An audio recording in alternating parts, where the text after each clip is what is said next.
Pelimaailmasta löytyy paljon mielenkiintoisia pelejä, seikkailupelejä, avaruuspelejä ja perhepelejä. Tässä yksi niistä.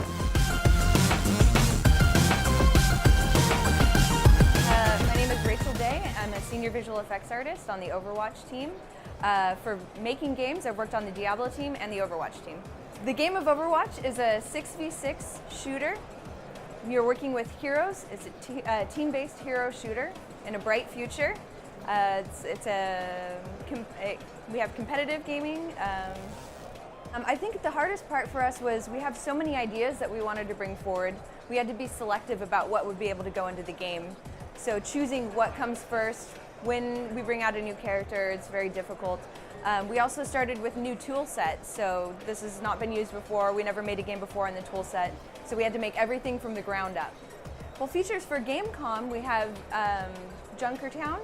Right now, it's our new map. Constantly bringing out new maps and new heroes. Right now, we're doing Junkertown, which is an escort payload map.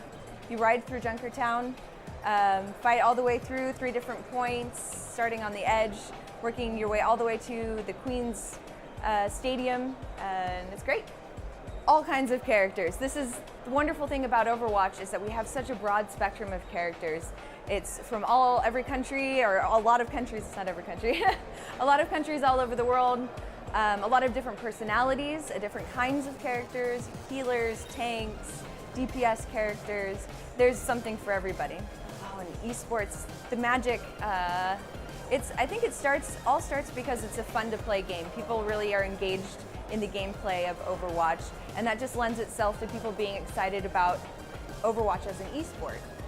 I think it's fun to watch. I think people are engaged in the characters, and even so in the players.